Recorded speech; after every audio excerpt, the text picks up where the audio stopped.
McBride. I did a recent video on the forthcoming Deep Purple album, Equals One, and the first single from the album, Portable Door, was just released today, and I listened to it. I'm going to give you a quick review. So what you basically got with Portable Door, the newest single from Deep Purple, is a perfunctory Deep Purple riff to set the whole thing up, a perfunctory Deep Purple arrangement to get it going, a perfunctory organ solo by Don Airy that will blow your socks off, a perfunctory guitar solo by Simon McBride which will blow your socks off, a perfunctory, quasi-cynical, quasi-mystical lyric by Ian Gillan, and the coalescence of all of these functory elements is to create a track that is 100% right down the pipe Deep Purple, with no surprises, no left turns, but also no real disappointments.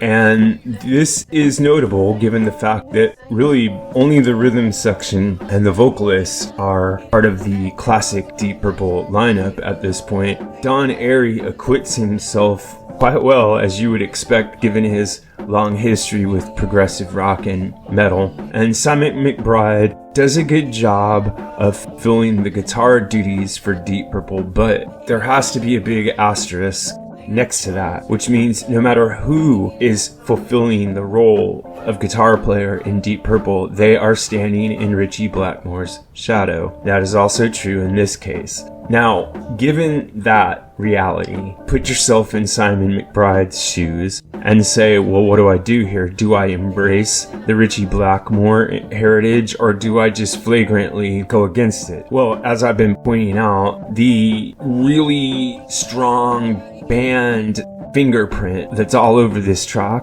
makes it impossible to do anything other than sound like Ritchie Blackmore, and that's exactly what Simon McBride does. He finds ways of injecting unexpected twists and turns into his soloing, but the riff, the song structure, the arrangement, the basic sound, and the reality, the DNA of the band leaves him no choice but to somewhat echo the famous thundering riffs and solos of Ritchie Blackmore. Now, with all that said, do I think it's a good song? Yeah, I do. I think if you're a Deep Purple fan, you're gonna love it. And if you're just a casual Deep Purple listener, you'll probably like it too, but you probably won't listen to it very many times. Whether or not it would inspire someone to go out and buy the album, Equals One, is a completely different story. I don't think it has those kind of legs. I don't think it's that memorable of a track. I don't think it's gonna gain a whole lot of attention. But at the same time, like I said, there's really nothing that falls flat on it, except for the fact there's nothing exceptional going on. Which leads me to what's probably my last point here, which is the production. So you've got Bob Ezrin handling the production on this one, and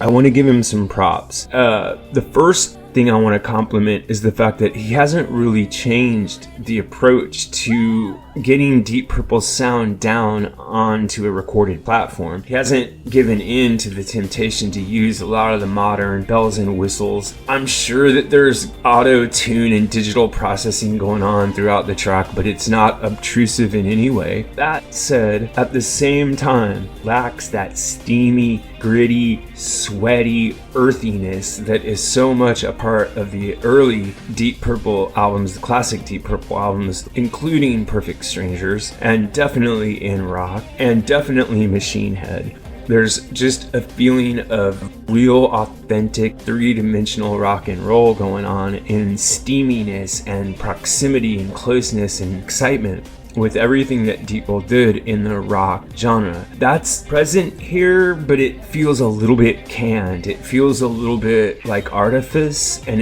there's a real energy to the track that's largely driven by the rhythm section and the keyboard playing. But the track itself, the production on it, is just a little too pinned down for my liking when it comes to Deep Purple. I'm not saying it's overproduced. I'm just saying there's something about it that feels a little bit plastic. But at the same time, it's a really well-produced track. I know that sounds like a contradiction, but it's not. Because these days, what passes for decent production is very different than what it was back in the analog days. So you're not going to get an analog sound out of even a band like Deep Purple unless you make an effort to do so. So what I think Ezrin did here was he said, you know what, I'm not going to give into the temptation to use a bunch of digital manipulation, but I'm also not going to go fully old school and try to get this down as though it's on analog tape. And I think that middle ground is somewhat dull. I think it's less risk-taking for less reward. What I think might have served the production a little bit better would have been to allow the band's rhythm section to shine through a little bit. I mean, the song is a showcase for the rhythm section, but the production is smooth enough to almost erase that broiling energy that comes from Glover and Pace. So I think that it's a good song, and I also think that it won't disappoint anybody. But at the same time, it's not going to blow anybody away.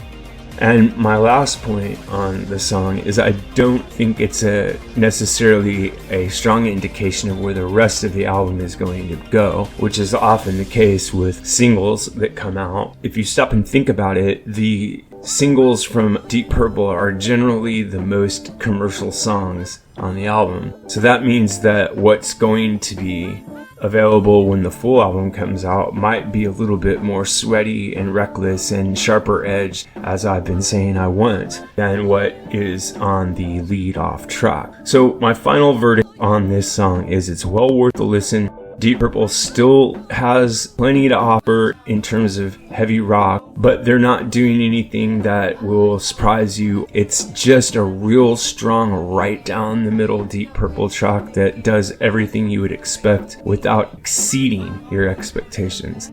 This is what I think, but what really matters is what you think. So if you have an idea about this or any other topic connected to classic or contemporary music, please drop it in the section below. And remember to like and subscribe. I'd also like to remind you that there's a new join button available for those of you who would like to support the site. And if you join, you'll have access to members only videos, members only polls, and members only badges, along with a lot of other really cool perks, which you can see by clicking that button. And I hope you'll do so. Thanks a lot.